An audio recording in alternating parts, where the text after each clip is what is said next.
And now it's my great pleasure to introduce actor of stage and screen, John Heard.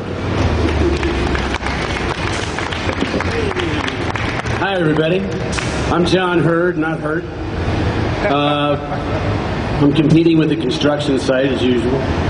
It's kind of ironic, construction. I'm a Hollywood actor. I'm a conspiracy freak. I'm a conspiracy buff. So I was listening to Michael Parente in his essay on the JFK assassination recently, and he said, imagine anybody that wanted to get to the truth of the Holocaust being described as a Holocaust buff or a Holocaust freak.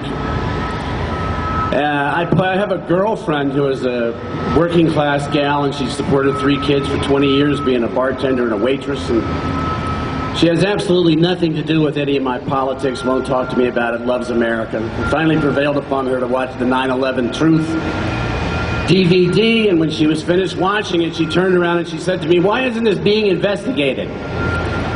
This looks like controlled demolition, just like they say. Why isn't this being investigated?" And that was both Afghanistan, millions of people in Iraq and Afghanistan have been killed as a result of the events of 9/11. Events which have never been properly investigated, period. Now, how is it possible that the worst crime in American history has never been properly investigated?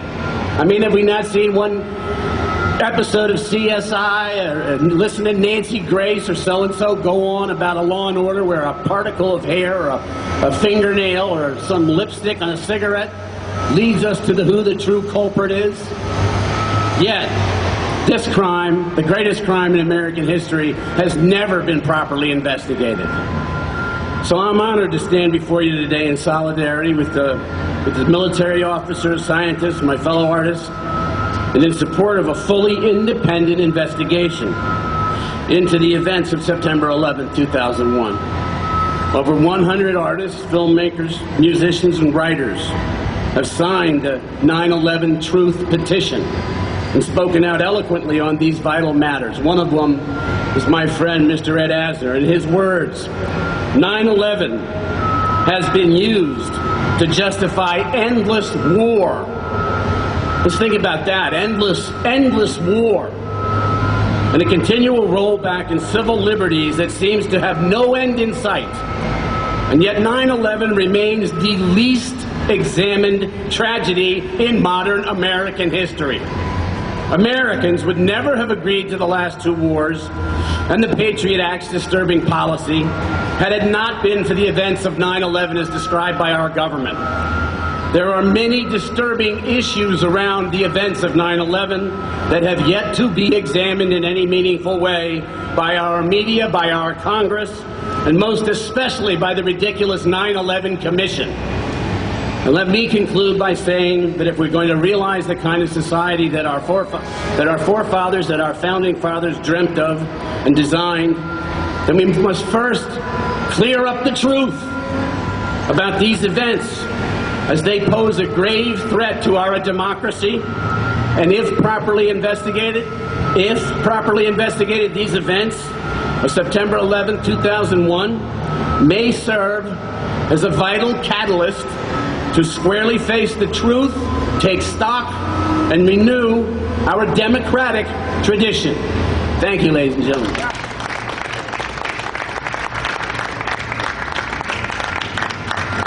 Thank you, Mr. Heard. Now I'll introduce Kathleen Rosenblatt, co-founder of 9/11 Truth LA.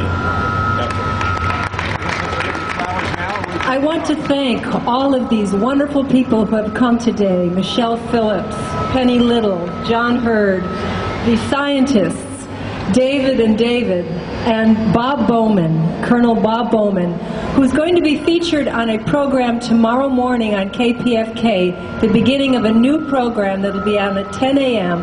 And then tomorrow night, Saturday morning at 10 a.m.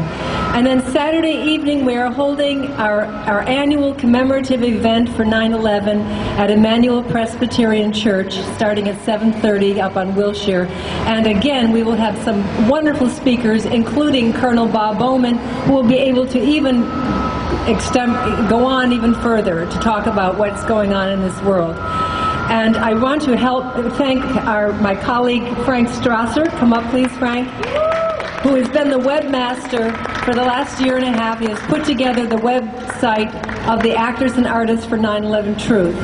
And I want to thank Woody Harrelson and Willie Nelson, who have signed our petition, along with Rosie O'Donnell, Charlie Sheen, and our America's most illustrious writer, Gore Vidal. And here we stand in front of City Hall with the words of Abraham Lincoln behind us. Let us have faith that right makes might. I think it's very apropos. So thank you very much. The people of Los Angeles and the 9/11 Truth Movement want to thank Kathleen for 6 years of dedication and for helping organize this event. Thank you. Thank you. And these are roses from Howard Cohen, who has just written a screenplay about the future of 9/11 investigations, the one we're going to have. Thank you so much to everyone who came down here today to explore this issue on the steps of City Hall. Thank you so much to all of our presenters, the actors and artists, the military professionals, and the scientists. Just thank you, and pursue the truth. Just go after the truth in your lives and demand it of others. And thank you very much for coming today. Thank you.